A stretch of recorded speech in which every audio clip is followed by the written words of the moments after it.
Chapter number 10 सयानी बुआ का page number 63। तो यहाँ पे हम पढ़े थे कि सयानी बुआ कैसे, सयानी बुआ के घर में एक लड़की उनके जो नेबर में थी, तो वो पड़ोस में वो उनके पास आई थी वो पढ़ने के लिए। तो और वो सयानी बुआ कैसे उनका जो डिसिप्लिन में जो रह रही थी उसको बहुत ही ये वो लड़की को पसंद नहीं था वो डिसिप्लिन में रहना। तो उसके घर में आके वो जो हंसी मजाक करना वो सब वो यहाँ पे नहीं हो रहा था सयानी बुआ के घर में। तो उसके बारे में ये पढ़े थे। फिर आज हम 63 पेज नंबर 63, अगर नहीं देखिए तो वो वीडियो 61 एंड 62 पेज का वीडियो पहले देख लेना, फिर उसके बाद 63 देखना। तो चलो स्टार्ट करते हैं। Page number 63। गृहस्थी जमाते समय जो कांच और चीनी के बर्तन उन्होंने खरीदे थे, गृहस्थी यानी कि जो सयानी बुआ का जो मैरिज हुआ था उनके उस समय में, उस टाइम में जो कांच के गृहस्थी यानी कि मैरिड लाइफ, तो मैरिज के टाइम में जो कांच के बर्तन, कांच यानी कि ग्लास और चीनी यानी कि चाइना मेड, वो चाइना जो ये वो चीनी मिट्टी का जो बर्तन होता है वो चाइना बर्तन, उसमें उन्होंने जो खरीदे थे आज भी ज्यों के त्यों थे। तो उस टाइम में जो खरीदे थे उनके मैरिज के टाइम में, मैरिज करने के टाइम में, वो अभी भी वो वैसे ही है उनके घर में, जबकि रोज उनका उपयोग होता था। लेकिन जब वो ऐसे उसको संभाल के रखते थे जैसे कि वो अभी भी उस 10-15 साल हो चुका है, फिर भी अभी के वही सेम टू सेम है। वो कुछ भी खरोच या स्क्रैच भी वहाँ पे आया ही नहीं है वो यूटेंसिल में, वो ये बर्तन में। सारे बर्तन वे स्वयं खड़ी होकर साफ करवाती थी। वो सारे जितने सारे उनके पास यूटेंसिल था, कांच के, चीनी मिट्टी के जो बर्तन, स्टील के, सभी वो जो उनके जो मेड सर्वेंट साफ करती थी उसको निगरानी करके वो उसके सामने खड़े हो जाती थी और उसको ये संभाल के ऐसे साफ करो, ऐसे करके वो उसको अपने निगरानी में साफ करवाती थी।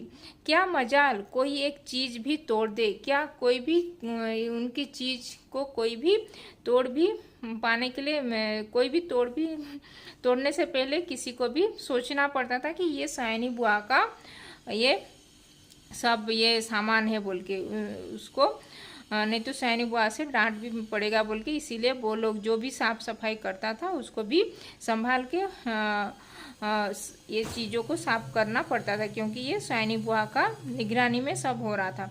एक बार नौकर ने सुराही तोड़ दी थी, जो उनके पास जो सर्वेंट था सयानी बुआ के नौकर, तो वो एक सुराही, एक जो पॉट होता था पानी रखने के लिए सुराही, वो रखते थे, वो मिट्टी का, वो घड़ा को भी तोड़ दिया था। उस छोटे से लड़के को उन्होंने इस कसूर पर बहुत पीटा था। तो वो सयानी बुआ उस लड़के को छोटे से इस छोटा सा जो गलती उससे हुआ था इसके लिए वो उसको पीटे भी थे, मतलब उसको बीट भी के उसको पीटे भी थे स्टिक में या हाथ में। तोड़फोड़ से तो उन्हें सख्त नफरत थी। तोड़फोड़ यानी कि जो ब्रेक यूटेंसिल को या भी किसी भी चीज़ को वो तोड़फोड़ करने से वो बहुत ही नफरत करते थे। यह बात उनकी वो बहुत ही डिसिप्लिन यानी कि बहुत ही श्रृंखला के साथ उनका जीवन बिताती थी।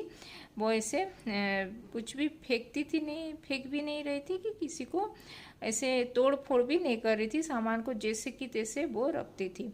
यह बात उनकी बर्दाश्त के बाहर थी। वो जो तोड़ दिया था वो बहुत ही गुस्सा हुए थे उस काम के लिए, वो चाकर के ऊपर बहुत ही गुस्सा हुए थे।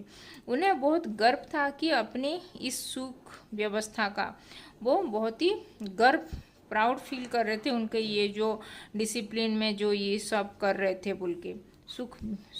सुव्यवस्था यानी कि जो डिसिप्लिन मैनर में जो ऑर्गेनाइज वे में जो रखते थे उसको, गर्व यानी कि प्राउड। वे अक्सर भाई साहब से कहा करती थी। उनके जो भाई साहब थे, जो भाई साहब से वो बोल रही थी कि यदि वे इस घर में न आती तो न जाने बेचारे भाई साहब का क्या हाल होता। तो उनके जो भाई साहब थे उनको बोलती थी कि मैं अगर नहीं आती इनके भाई साहब के घर में तो उनके बेचारे का भाई साहब का क्या हाल होता बोल के वो पूछ रही थी, वो सोचती थी। भाई साहब यानी कि जो उनके जो हस्बैंड थे। मैं मन ही मन कहा करती थी कि और चाहे जो भी हाल होता हम सब मिट्टी के पुतले न होकर कम से कम इंसान तो अवश्य होते।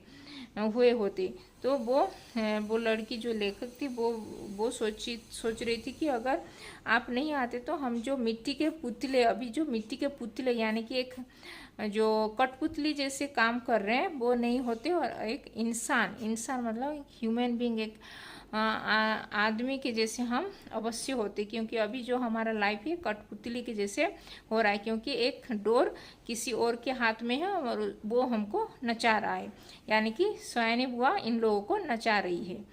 बुआ जी की अत्यधिक सतर्कता अत्यधिक यानी कि बुआ जी जो सयानी बुआ थी वो बहुत ही स्ट्रिक्ट पर्सन थी, और सतर्कता यानी कि बहुत ही केयरफुली और थी। वो केयरफुली सभी काम करती थी। और खाने पीने की इतने कंट्रोल के बावजूद अन्नू को बुखार आने लगा, और खाने पीने का भी वो बहुत ही स्ट्रिक्टली फॉलो करती थी, जो वो डाइट वो क्या खाना है सबके लिए। तो इसके बावजूद भी जो उनकी जो बेटी थी सयानी बुआ की बेटी को बुखार यानी कि फीवर हो गया था। सब प्रकार के उपचार कराने में पूरा महीना बीत गया। सभी प्रकार के उपचार जो उपचार यानी कि ट्रीटमेंट जो अनु उनकी जो लड़की थी, छोटी बच्ची थी, तो उसको ट्रीटमेंट करने में वो एक महीना यानी कि 1 मंथ लग गया, पर उसका बुखार न उतरा। लेकिन उसका जो फीवर हुआ था उसको वो ठीक नहीं हुआ था। बुआ जी की परेशानी का पार नहीं, अनु एकदम पीली पड़ गई। तो बुआ जी भी बहुत ही परेशान यानी कि बहुत ही ये टेंस में आ गई, और उनकी जो लड़की अनु वो पीली पड़ गई, यानी कि वो उसका शरीर पीला हो गया, येलो कलर हो गया। उसे देखकर मुझे लगता मानो उसके शरीर में ज्वर के कीटाणु नहीं, बुआ जी के भय के कीटाणु दौड़ रहे हैं। तो उसको देखकर वो लड़की को लग रहा था कि उसके शरीर में, उसके बॉडी में ज्वर नहीं है, ज्वर यानी कि फीवर के जो जर्म्स नहीं है।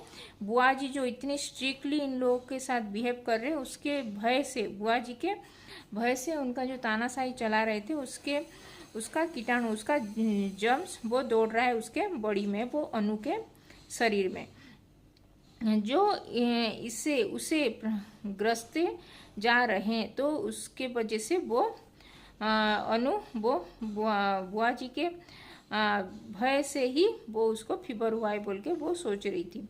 वह उससे पीड़ित होकर भी भय के मारे कुछ कह तो सकती नहीं थी, बस सूखती जा रही थी। वह जो बेचारी अनु वो उसको ये जो ज्वर फीवर हो गया था उसके भय के मारे में बुआ जी को कुछ भी बोल नहीं पा रही थी, उसके मारे से वो सूख जा रही थी यानी कि वीक हो रही थी।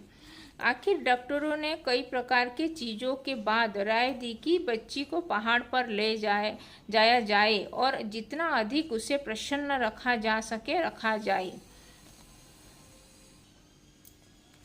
आखिर डॉक्टरों ने कई प्रकार की जांच पड़ताल किए, वो ट्रीटमेंट जो कर रहे थे डॉक्टर्स लोग, तो उनको राय दिए यानी कि वो सजेशन दिए कि उनकी बच्ची को, जो अनु छोटी सी लड़की, उनकी सयानी बुआ की लड़की अनु को पहाड़ पर यानी कि माउंटेन हिल स्टेशन में लेके जाए, और जितना भी अधिक उसे प्रसन्न यानी कि उसको खुश रखा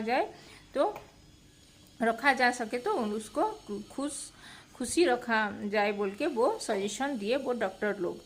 सब कुछ उसके मन के अनुसार हो, सब कुछ उसके मन जैसा उसका मन चाह रहा है उसके अनुसार मन के मुताबिक हो बोल के वो डॉक्टर्स सयानी बुआ को बोले थे। यही उसका सही इलाज है, तो यही ही उसका ट्रीटमेंट है बोल के वो बोले थे। पर सच पूछो तो बिचारी का मन बचा ही कहाँ था। तो सच पूछो कि जो बिचारी अनु का मन ही कहाँ बचा था, सयानी बुआ के डर से ही जो जी रही थी। भाई साहब के सामने एक विकट समस्या थी। जो भाई साहब जो अनु के जो फादर्स थे उनके सामने एक विकट यानी कि बड़ा ही समस्या यह आ खड़ा था। बुआ जी के रहते यह संभव नहीं था, क्योंकि अनजाने ही उनकी इच्छा के सामने किसी और की इच्छा चल ही नहीं सकती थी।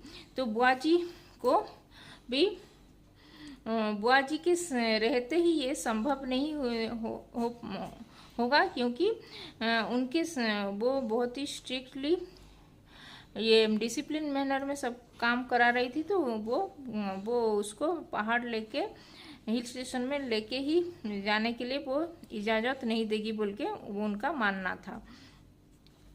तो अगर वो चाहेंगी बोलने से भी उनका, अगर वो बुआ जी अगर चाहेंगी तो वो ही संभव होगा बोल के वो उनका मन में वो चल रहा था। भाई साहब ने शायद सारी बात डॉक्टरों के सामने रख दी। तो भाई साहब जब सभी बात ही डॉक्टर के सामने रख दी, तभी डॉक्टर की राय के विरुद्ध जाने का साहस, तभी डॉक्टर ने कहा कि माँ का साथ रहना ठीक नहीं होगा।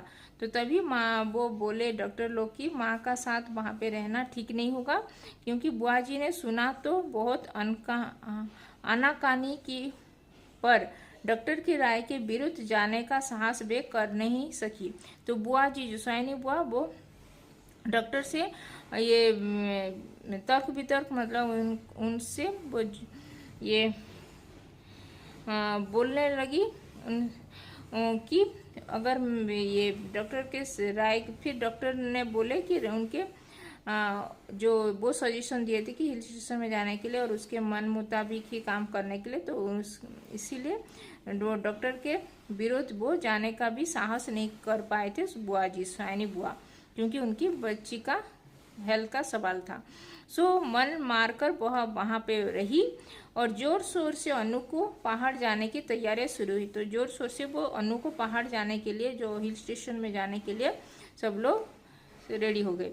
हर चीज़ रखते समय वे भाई साहब को सख्त हिदायत कर देती थी कि एक भी चीज़ खोने नहीं चाहिए। तो सभी चीज़ों को जो जो अनु के साथ जाने वाले थे, वो जो चीज़ उसके साथ जाने वाली थी, तो उसको भी वो भाई साहब को बोल रहे थे कि एक भी चीज़ जैसे वहाँ पे ठीक से यूज करने के लिए और आने के टाइम में एक भी चीज़ अगर मिस नहीं होना चाहिए, वो सभी चीज़ को ठीक से लेके आने के लिए।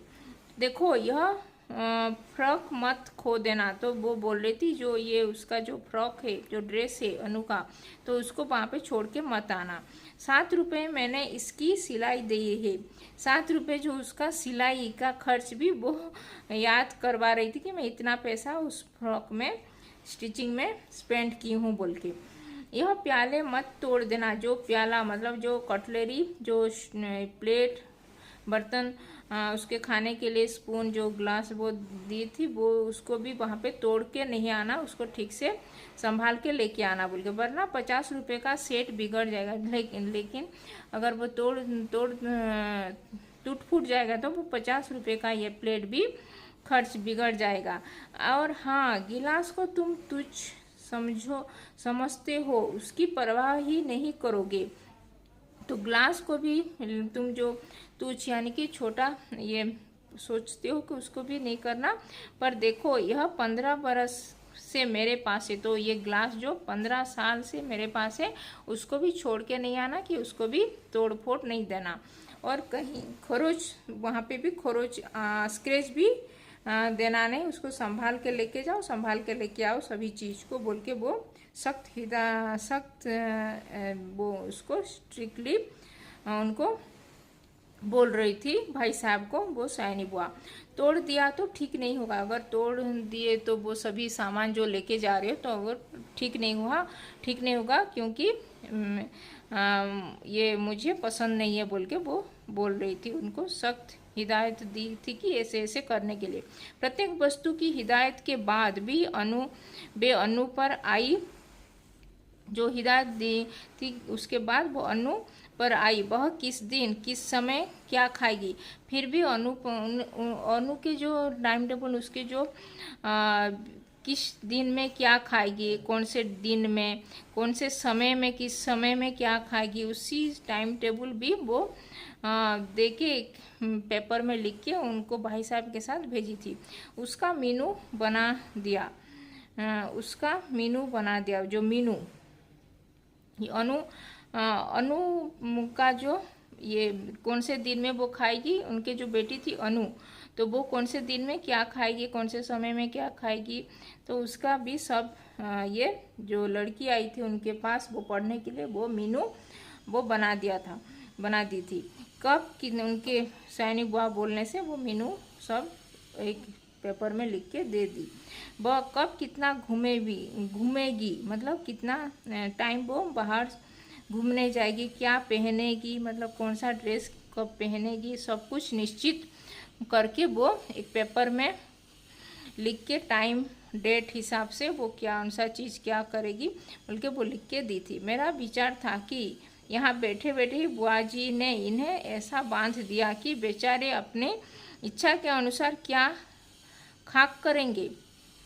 तो ऐसे तो बुआ जी तो अपने यहाँ पे बैठ बैठ के ही इतना सारा स्ट्रिक्टली उनको हिदायत दे दिए कि तो यहाँ से ही वो बाहर जाएंगे तो उन्हीं का मन में ही ये बुआ जी का ख्याल ही होगा कि कौन से टाइम में क्या करेंगे। तो वो तो वहाँ पे हिल स्टेशन में जाके भी वहाँ पे एंजॉय नहीं कर पाएंगे बोल के वो मीनू जो लड़की आई थी उनके घर में पढ़ने के लिए वो ऐसे सोच रही थी अपने मन ही मन में। तो यहाँ पे कुछ शब्द के अर्थ दिया गया है। सतर्कता यानी कि सावधानी, केयरफुली। हिदायत यानी कि निर्देश, यानी कि जो निर्देश देना उनके हिसाब से करने के लिए। तो ये था पेज नंबर 63 का एक्सप्लेनेशन। तो ये था अंकुर हिंदी पाठमाला क्लास 7 का कक्षा 7 का ये जो चैप्टर नंबर 10 सयानी बुआ, ये चैप्टर नंबर 10 सयानी बुआ का पेज नंबर 63 का एक्सप्लेनेशन। इससे पहले 61, 62 का वीडियोज एक्सप्लेनेशन अपलोड हो चुका है, उसको नहीं देखे हो तो पहले जाके वो अंकुर हिंदी पाठमाला क्लास 7 का प्लेलिस्ट में सयानी बुआ चैप्टर नंबर 10 का वीडियोज अपलोड हुआ है, उसको देख लेना। तो इसमें कुछ डाउट है, कुछ शब्द के अर्थ जानना है तो कमेंट में लिख सकते हो। और अभी तक चैनल को सब्सक्राइब नहीं किया तो हिंदी पाठमाला विथ ममता चैनल को सब्सक्राइब कर देना और इस वीडियो को भी लाइक और शेयर कर देना। तो धन्यवाद, थैंक यू।